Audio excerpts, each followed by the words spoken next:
Hey guys, welcome to Living in South Florida Does Not Suck. This is Andrew Burr from the Andrew Burr Group at Coldwell Banker. We can't wait to get started. Hey guys, welcome to another episode of Living in South Florida Does Not Suck. My guest today is Scott Armand of Armand, what is it now? Armand Platinum Pest Control Platinum Service. Pest Control, because you guys got these new nice little badges. That is a pretty nice logo, by the way. Thank you. So yeah, I just came out with a nice new logo and the badge. It's pretty awesome. So, you know, if you got pests, hopefully you live down here because he can't help you anywhere else. That's true. But that's I not can't bug anybody up north. That's right. There you go. But that's not what we're here to talk about. We're here to talk about why living in South Florida does not suck. And Scott is an avid, and when I say avid, I mean really avid fisherman. So I want to lead out the conversation by asking you this. What doesn't suck about fishing down here in South Florida? Oh, that's very simple. It doesn't suck that you can fish all year round. That's 12 months out of the year. Some days are a little cool, but most of the time it's a great day in South Florida. Right? And you're primarily you like to offshore fish. That is correct. For pelagics. Yep, bigger game fish. What would be your most targeted species? Blue marlin. Blue marlin. Okay, so first off, let's maybe I didn't ask the question right. Okay. So which fish would you like to target the most? Blue marlin. Which fish do you actually go target the most? Because I know you don't go out there after blue marlin every time. No. Most of the time we're going for pelagics. We're going for mahi, dolphin. Right. Not the flipper kind. Not the flipper kind. That's right. Dolphin fish. They call it Dorado out west, but mahi. Yep. It's a good eating fish. Very good eating It's fish. available all year round. Sometimes it's a little bit better than others, but you can catch them every day of the week, every week of the year. Absolutely. And we've actually got a pretty decent little tuna fishery down here. Yes, we do. We don't catch ahi tuna. We're not catching the giants, stuff like that. But we got blackfins are pretty prevalent. You can not here, but down south, down in the Keys, you can usually pick up yellowtails every once in a while. Yep. Bahamas are good for yellowfin. Yeah, Bahamas are very good for yellowfin. It seems like occasionally the Gulf Stream will bring them into where they're actually around here. You still got to go a ways out, but for the most part, but tuna is obviously a great eating fish as well. There are some specialty fish. Particularly, I love cobia for an eating fish. Yep, really nice cobia or snapper. Well, yeah, snapper. There's lots of snapper in Florida. There's tons of snapper in Florida. Absolutely. We got one of the best yellowtail fisheries down there in the Florida Keys, where my other house is, which I absolutely adore. Up here, although actually, wahoo's a fun fish to catch. Yes, they are. And the thing is, we got so many fish that we can catch here. Unlike a lot of other fisheries, if you're, maybe on the eastern seaboard, a lot of times, let's say, I don't know, Maryland or something, you're going after, stripers. Sea bass or whatever, and you're going in there. But there's only a couple of specific fish that you're targeting. Where down here, there's like 25. It depends on where you place yourself. That's right, 25 varieties of fish, but you can catch them all in the same general area. And I'm just talking about the offshore fisheries. One of the nice things that you can do here, especially if you have kids or something like that, or like me when I first moved down there, I was extremely poor. Couldn't afford to even do at the time it was $20 or something for the head boat. I couldn't even afford that. So we would go hit the parks on the intercoastal, like go underneath the bridge. And right. you could go underneath the bridge and just rail on some snapper and stuff like that. Absolutely. And, we used to dive under particularly it's a totally different bridge now, but in Riviera Beach going on to Palm Beach Shores, the old bridge, we used to, snorkel really. We snorkeled and we didn't have spear guns. We had, sharpened sticks more or less. But you get down there and you could get, a ton of fish that you just kind of stab. They were all over the place. It was insane back then. It's kind of thinned out now. I think. But you can still do that. But now you got a lot of guys that are, much more, I don't know, professional about it. They're amateurs, but they have all the, the gear. They're in wetsuits. They got the fins. They got the, 2 guns. They got the auto reloaders for their. Sure. It's insane to me, but it's really cool just the varieties and the way that you can go about catching fish down here. Scott comes down to my place in the Keys every once in a while, so he knows most of the entire South Florida fisheries pretty well, and he's a pretty good fisherman. So outside of, now it's going to get tricky, outside of fishing, what about living in South Florida does not suck for you? The weather for business. It's your business. It's it's a blessing and a curse sometimes. You have the time of the year where we're coming up to right now that termites are getting ready to swarm. Oh, yeah. That time of the year is a very busy time for us. There's lots of different ways to treat termites nowadays. So it's exciting. Yeah, lots of different kinds of termites now. Yep. Drywood termites, subterranean termites. There's a couple of different breeds of subterranean termite. What was that thing that we thought we found at the one house? Wood boring, so scary sounding. Oh, powder post beetles. Was that what it was? Wood boring powder post beetles. Yeah. Yep. Yeah, they're very voracious and cause a lot of damage and are very difficult to control. Yeah, that's why it was scary. And this was in a big house too, but everything loves to live down there. That's the thing. Everything loves to live in South Florida, and they love to do it, on a grand scale. I mean, kind of like we do. Like, the people down here, we're always out and about doing our thing. So are the bugs. So are we have, look, here's the truth, people. We have alligators, and this is one of the biggest things I get in my business, about, I was going to be an alligator. So we have alligators. We have, snakes, we have lizards and all that. But the alligator thing, it's not like it, when I first came down here almost 30 years ago, or whatever it was, about 30 years ago, there were alligators, in every pond. Mm-hmm. I remember when Palm Beach airport got shut down because there was like a 18-foot freaking gator on the basking on the runway, right? Yep. So it's not quite like that now. It's not quite like that now. That's back when 95 didn't come all the way through and all those good sort of things. And now it's, if you see an alligator, people now go and they take trips out west to go try to see an alligator. Mm-hmm. Before they were everywhere. Like, every neighborhood pond had an alligator, but it's just not like that anymore. So if you're worried about alligators, you don't really have to worry about them much. Particularly because if anybody sees an alligator that's, big enough that they know it's actually an alligator, they're on the phone. Oh, we got to get this alligator out before it kills my, my dog or something. I don't know. We coexisted just fine with the alligators. And we will continue to.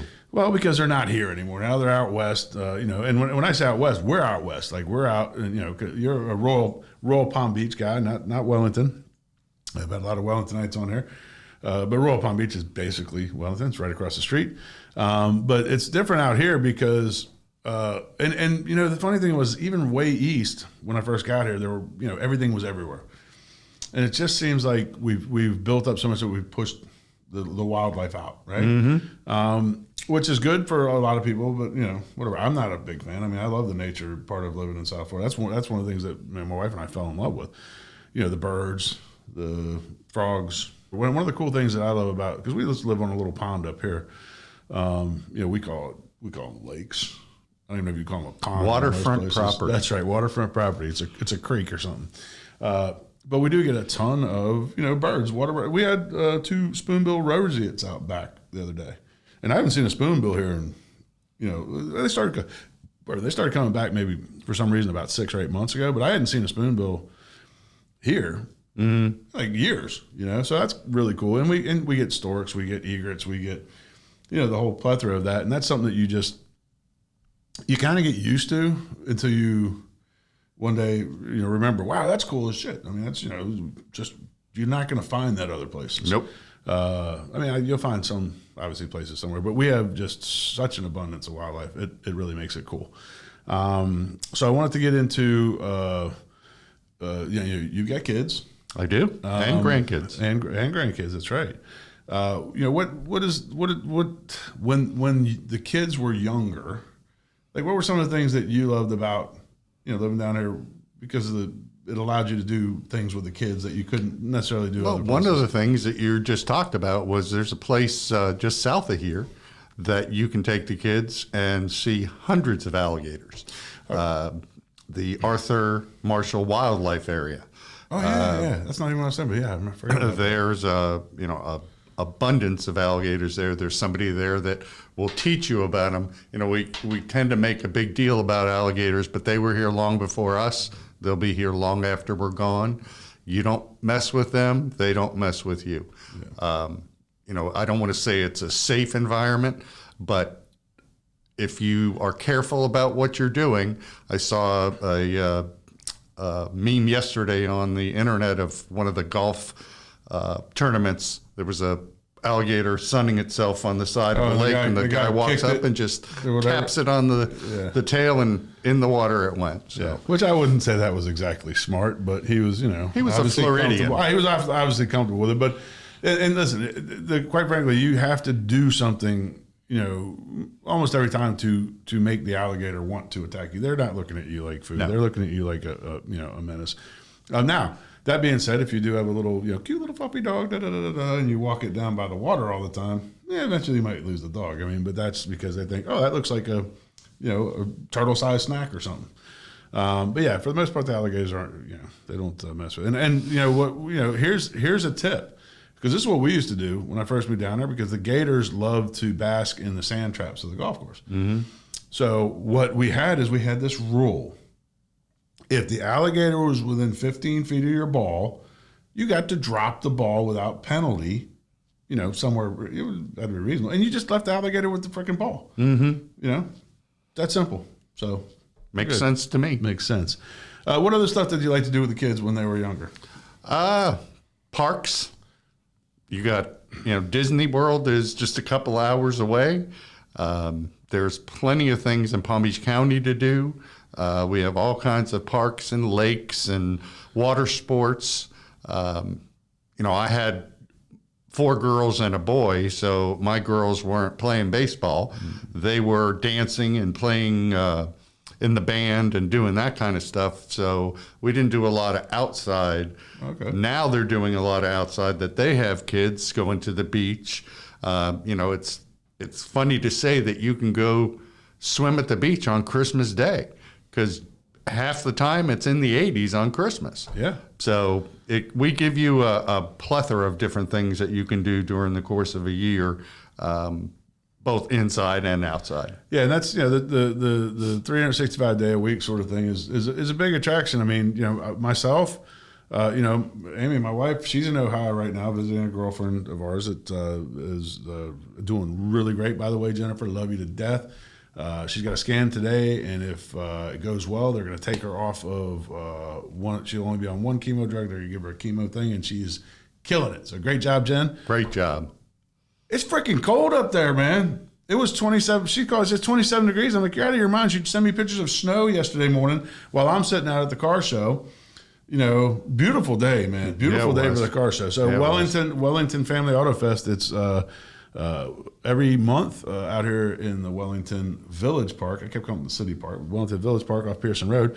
If you interested in that, beautiful big old car show. We got free face painting, a bunch of kid stuff, food trucks, all that kind of stuff. If you like that, send me a message. I'll give you all the full info, or you can Google Wellington Family Auto Fest.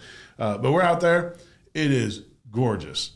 Blue skies, puffball clouds, very slight breeze, 83 degrees was. Mm-hmm. And then she sent me pictures of snow. I'm like, I'm glad you're up there, not me. I don't go that way. I go south. I hop on a cruise ship. 23 degrees is the temperature for a freezer in Florida. Yeah, that's it. It's crazy. And that's bringing up and we've kind of segued off the topic, but that happens often on this show. As well it should. That's the way it rolls, man. But speaking of cruising, because, you guys like to cruise, we like to cruise. Oh, no, wait. I want to go back to this. Are you guys Disney people? Or are you a Disney family? I've been to Disney in a number of years. My kids are doing it now. Were you like Disney people? I don't see Mare being a Disney person. We were once a year Disney people when the kids were little. You went to okay. We did the obligatory trip, Dad. We want to go to Disney. So we did it. But no, I see people, I have family that live up in the Central Florida area, and they're there every day. Yeah, so Disney is very like that. Mm-hmm. There's a dividing line, because people are either Disney freaks or like, yeah, we go, we try to avoid it because it's not really, Mm-hmm. Personally, I can't stand Disney. Sorry, that's just the truth. I remember when I was a kid, Disney was little coupon books. that were probably $18, and we thought that was a lot of money, and now you have to get a second mortgage. Well, but I'm pretty sure all they had was Peter Pan and maybe It's a Small World. No, they had Space Mountain. There you go. That's all. Space that was the whole Mountain park. and the Hall of Presidents. That was the whole park. So yeah, now it's just insane. And they got 7 parks now or something like that. We've always been, Universal and Islands of Adventure side, and even my daughter, she just, it's a different feel, different style. Yep, that's one thing we did do when the kids were little. They really liked roller coasters. Yeah. So we did a roller coaster tour up and down the Eastern Seaboard. That was kind of fun. Oh, that's cool. Yeah. Tried some different ones from the Island Adventures, and it seems like Island Adventure and Busch Gardens are adding 1 or 2 every couple of years. Yeah. So, but yeah, Busch Gardens used to be like sort of the, undisputed leader. They had the Loch Ness Monster up at the one up north, and they had, and they were, and then Islands of Adventure really went ballistic. Or Universal, yeah, crazy, man. But yeah, last time we went to Busch Gardens, which is in Tampa, which that's probably 3 hours. 3.5. But listen, if you're going to go to Tampa to go to Busch Gardens, spend an extra day, go to Burns Steakhouse for dinner, it'll be worth it. But they had and they were just all crazy roller coasters. The secret thing, and just and a bunch of things, and you hang over the edge and go straight. I'm like, I'm not even getting on that thing. That's not for me. Amy loves them. Megan, she loves them. I'm like, nah, you guys go ahead and do that. I'm not doing it. I'll do the safari tour. That's more my speed. Yeah, there's just so many things, and do you guys staycation a lot? Like, do you vacation a lot? Definitely. Like, in Florida, we live where everybody goes vacation. That's it, yeah. So it's very easy for us to do a staycation here. Yeah. Go from out west, which is 10 miles from the beach, and find a hotel on the beach, and the next thing you know, you're on vacation. Yeah, that's true. Yeah, and it's because it is almost a different world if you live out west versus east. I mean, it becomes a thing, and it's I don't know, for us, we have never really cared about vacationing much outside of Florida. We used to go to Europe, pretty often because I grew up there for a couple of years and stuff. And my mom used to want to go, but now it's like, we don't really leave. And if we do, we're hopping on a cruise ship or we're heading south or flying to the islands, whatever it is. We're not going. Oh, I didn't meant to ask Zach if he could fly me to Barbados. I'll have to remember to ask him. Oh no, he didn't have the right equipment. I was playing. Never mind. That was my last guest, Zach Phillips. But yeah, we find that there's so many different varieties of stuff that you can get into. You won't get bored. No, there's just so much. And I'm talking 20. I mean, on the last journey, we've been under 23 years now. We were here before, and then we went to DC for a while. But for the last 23 years, we haven't run out of places that we either and I say new places that we want to go, but we end up going to the same 4 or 5 places all the time. Particularly now that I have the house in the Keys, we do a lot of that. But like Melbourne Beach. We love that area. Merritt Island's really cool. Cape Canaveral. Now that's North Florida. Totally kind of different. Yeah, Cape Canaveral, watch the rockets launch and stuff like that. Actually, you can watch them from here. Well, you can see them from a lot of times you can see them in the backyard. But when you want to see them right up close and personal, it's pretty damn cool. 3 hours away, but totally different. And St. Augustine. So we finally made it to St. Augustine. We've been like literally 20, 30, well, it was between the first time 30 plus years. Finally made it to St. Augustine. I think it was like 2 years ago. Man, what an awesome little town it is. It's really cool, man. It's just They take their restaurants and their golf very seriously.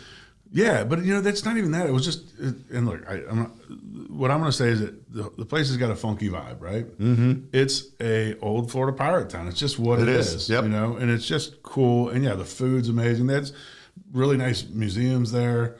They got all the tchotchke, sort of touristy stuff. And listen, if you're coming down for the first time, do the tchotchke touristy stuff because that's what it's all about. Mm-hmm. But when you're going for your 3rd or 4th or 5th time, it's like going to the Keys, going to Key West. You can only ride the conch train so many times. If you've never been to Key West, ride the conch train because you're going to see pretty much all of Key West, and you're going to narrate a history of it, and you get all and you get the.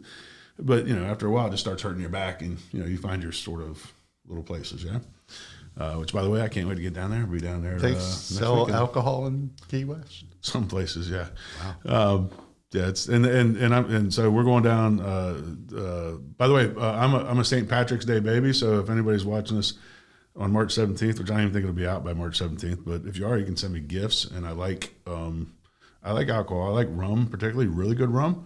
But we're actually Friday's my birthday. So, and I have to be down in Key Largo on Saturday anyways for the park meeting. So I hate when that happens. So here's why I love South Florida, right? So I'm like, okay, well, what are we gonna do for my birthday? Oh, I gotta, whatever. So we're gonna be in Key Largo, which isn't gonna be, it isn't gonna be exciting. It's not gonna be fun. I don't go out anymore for my birthday. I'm over the whole thing. It's, whatever. Let everybody else do it. But we'll go out. We'll go hit Snooks. We'll enjoy a couple, whatever, and then we'll go sit on the beach over. Because I got my house rented out for another month and a half. I really don't want to do that ever. 43 days, just whatever it is. It probably is 43 days. But we're staying at the Hampton, which is cool, and a beautiful beach and stuff. So we'll just hang out and chill out. But then I'm like, okay, well, you know what? Oh, let's just jump down to Key West for the night, and then so we're gonna go from there to Key West. Since we're already in the Keys, you might as well, right? Might as well. I am fortunate to have any stay anywhere free thing from my Hilton Honors card, Hilton Honors, in case you're looking for promote my podcast. And they're like, oh, it's expiring, whatever, next month or something. So I'm like, oh, well, shit, where are we going to go? Okay, well, let's just go to Key West. So we're going to stay at the Casa Marina, the Waldorf Astoria down there, which is awesome. And then, my wife literally is like, I'm going to tell them I might not be back Monday. I said, that's not a bad idea. Because you never know. Because if it's, if we have a really good time, I might not make it all the way back up on Sunday. So we'll just stop somewhere in Marathon or something like that. So, and that's another reason that living in South Florida does not suck, folks. Is there anything else that we have missed that you think is just amazing about South Florida and why? Or do you think we covered? There's no way we covered all of it. We didn't cover it all, but we didn't talk about golf. Yeah, real estate selling. Real estate selling. Yeah, actually, the market down here. So, real quick, I will address that. The market down here is unlike the market everywhere else because of what we're talking about. Everybody wants to come here. So, when you hear all the national headlines, which half time aren't right, anyways, the market here is pretty stable right now. And it's probably going to stay pretty stable. I don't, unless something crazy happens that melts everything down. I don't anticipate any more price loss. We lost like 4 or 5%, but we gained 30 during COVID. So everybody's pretty good. Now it's settled down. So we're all good with that. But all right. Well, I want to thank you for coming on to this episode of Living in South Florida Does Not Suck. And we will see you soon. Thank you for the invite. Yeah. Have a great day. Hey guys, thank you so much for tuning in to Living in South Florida Does Not Suck. Please remember to subscribe. Hit the bell. I'm not sure where the things are going to be, but like it on Facebook, share it with your friends, spread it amongst the world. Thank you so much. We look forward to seeing you here again for the next one.